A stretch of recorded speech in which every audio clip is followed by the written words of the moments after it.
Hello દર્શક મિત્રો, સ્વાगત છે તમારો આજના નવા વિડીયોમાં। તો આજે આપણે વિડીયોમાં વાત કરશું ગુજરાત સરકારની જે 3 ભરતી ચાલી રહી છે તેની મહત્વની અપડેટ વિશે આપણે આ વિડીયોમાં વાત કરવાના છીએ। તેમજ ગુજરાત સરકારની જે 2 મોટી યોજના ચાલી રહી છે તેના વિશે આપણે આ વિડીયોમાં વાત કરવાના છીએ। તો દર્શક મિત્રો, વિડીયોને અંત સુધી જોતા રહેજો અને ચેનલમાં નવા આવો તો ચેનલને સબસ્ક્રાઇબ કરી લેજો, જેથી અમે આવી નવી માહિતી તેમજ ભરતી રિલેટેડ તેમજ સરકારી નવી યોજના વિશે માહિતી મૂકીએ તો તેનું નોટિફિકેશન તમને મળતું રહે। તો ચલો દર્શક મિત્રો, આપણે વિડીયોની શરૂઆત કરીએ।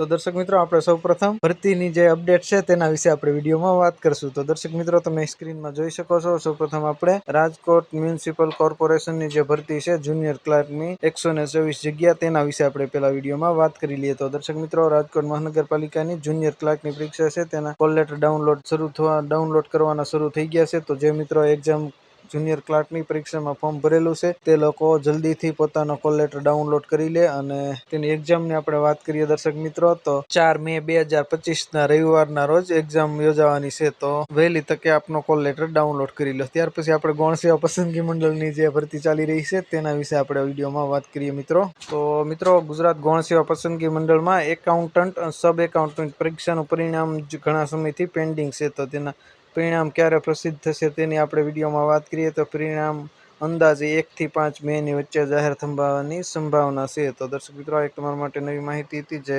એકાઉન્ટન્ટ અને સબ એકાઉન્ટન્ટની પરિણામ બાબતે અપડેટ। તો 1 થી 5 મેના વચ્ચે પરિણામ જાહેર થવાની શક્યતાઓ છે। ત્યાર પછી આપણે સીસી કોમન કોમ્પિટિટિવ એક્ઝામ જે છે ગ્રુપ એ અને ગ્રુપ બી ની એક્ઝામ લેવાઈ ગઈ છે, જેના ડોક્યુમેન્ટ વેરિફિકેશન બાકી છે અને તેનું ફાઇનલ પરિણામ પણ પ્રસિદ્ધ કરવામાં આવેલું છે। તો ડોક્યુમેન્ટ વેરિફિકેશનની આપણે વાત કરીએ તો દર્શક મિત્રો, સીસી ગ્રુપ એ નું પરિણામ પછી ડોક્યુમેન્ટ વેરિફિકેશન છે હવે ઓનલાઈન થવાના છે, એટલે કે તમારે ગાંધીનગર રૂબરૂ ડોક્યુમેન્ટ લઈને જવાનું નથી। ઘરેથી જ તમારે ઓનલાઈન વેબસાઇટમાં તમારા ડોક્યુમેન્ટ અપલોડ કરી દેવાના રહેશે, જેથી તમારા ડોક્યુમેન્ટ વેરિફિકેશન થઈ જશે। તો આ એક તમારા માટે નવી અપડેટ હતી જે મે મહિના 2024 મહિનાથી શરૂઆત વેરિફિકેશન થશે તેવી શક્યતા છે। મે મહિનામાં તમારા ડોક્યુમેન્ટ વેરિફિકેશન શરૂ થાય તેવી પૂરેપૂરી સંભાવના અને શક્યતાઓ છે દર્શક મિત્રો। ત્યાર પછી દર્શક મિત્રો, આપણે એએમસી જુનિયર ક્લાર્કની વાત કરીએ। તેમાં કોર્ટ કેસ ચાલી રહ્યો છે। અમદાવાદ મહાનગરપાલિકા કુલ 718 જેટલી જુનિયર ક્લાર્કની જગ્યાઓ જે છે તેમાં સંદર્ભે ચાલી રહેલા વેઇટિંગ સંબંધિત કોર્ટ કેસની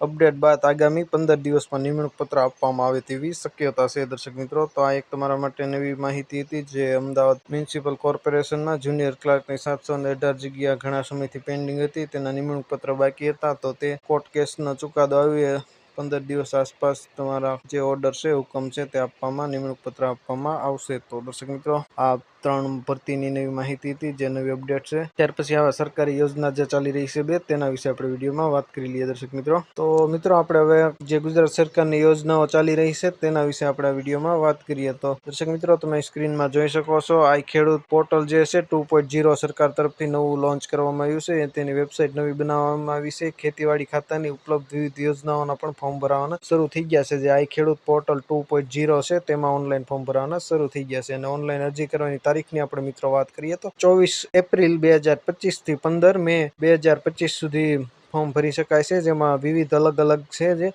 49 પ્રકારના સાધન સહાય આપવામાં આવે છે। સાધનો ખરીદી પર ખેડૂતોને ખેતીવાડીના ઓજારો ખરીદવા માટે 49 પ્રકારના જે અલગ સાધનો છે તેમાં સબસિડી આપવામાં આવે છે। તો દર્શક મિત્રો, જે પણ લોકોને સાધન સહાય લેવાની છે ખેતીવાડીના યોજનામાં, તો પહેલા તમારા ફોર્મ ભરી દે, જેથી તારીખ પૂરી થવા આવે એની પહેલા તમારું ફોર્મ ભરાઈ જાય। અને ફોર્મ ભરવાની છેલ્લી તારીખની આપણે વાત કરીએ મિત્રો તો 15 મે 2025 છે, જે તમે સ્ક્રીનમાં પણ જોઈ શકો છો અહીંયા દર્શક મિત્રો, જે અહીંયા તારીખ આપેલી છે સ્ક્રીનમાં તમે જોઈ શકો છો। તેમાં આપણે મોટા સાધન સહાયની વાત કરી લઈએ તો ટ્રેક્ટર છે જે હોસ પીટીઓ એસપી થી વધુ અને 60 પીટીઓ એસપી થી એસપી સુધીના ટ્રેક્ટર છે તેમાં ફોર્મ ભરવાના શરૂ છે। ત્યાર પછી પાવર થ્રેશર છે, લેન્ડ લેવર છે, લેસર લેન્ડ લેવર છે, રોટાવેટર છે, ટ્રેક્ટર ટ્રેલર છે, પાવર ટીલર છે વગેરે જેવી યોજનાઓ ચાલુ છે। તો દર્શક મિત્રો, તમે પહેલા ફોર્મ ભરી દેજો। ત્યાર પછી દર્શક મિત્રો, બીજી યોજના છે માનવ કલ્યાણ યોજના, જે ગુજરાત સરકાર તરફથી માનવ કલ્યાણ યોજના શરૂ છે। હાલ માનવ કલ્યાણ યોજનામાં ફોર્મ ભરવાના શરૂ છે,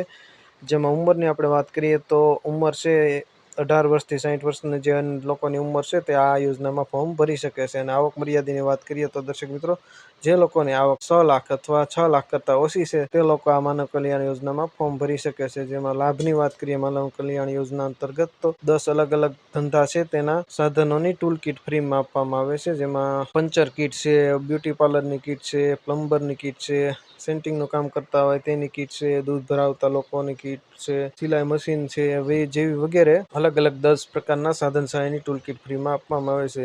જેની છેલ્લી તારીખની વાત કરીએ દર્શક મિત્રો તો 30 એપ્રિલ છે. તો જે લોકો આમાં ફોર્મ ભરવા ઈચ્છતા હોય તે વહેલા તે પહેલા ધોરણે ફોર્મ ભરી દે પોતાનું, જેથી છેલ્લી તારીખ ના આવે એની પહેલા તમારું ફોર્મ ભરાઈ જાય. તો દર્શક મિત્રો, આ એક તમારા માટે નવી માહિતી હતી. 2 ગુજરાત સરકારની યોજનાઓ અને 2-3 ભરતી રિલેટેડ જે નવી અપડેટ હતી મેં તેમના વિડીયોમાં જણાવી. મિત્રો, વિડીયોને લાઇક કરી દેજો, તમારા મિત્રો સાથે શેર કરજો અને તમારા કોઈ પ્રશ્નો હોય તો અમને કમેન્ટ કરીને ચોક્કસ જણાવજો. અમે તમારા પ્રશ્નોનો રિપ્લાય આપીશું અને ફરી એક નવા ટોપિકમાં નવા વિડીયો સાથે મળશું. ત્યાં સુધી જય હિન્દ, વંદે માતરમ.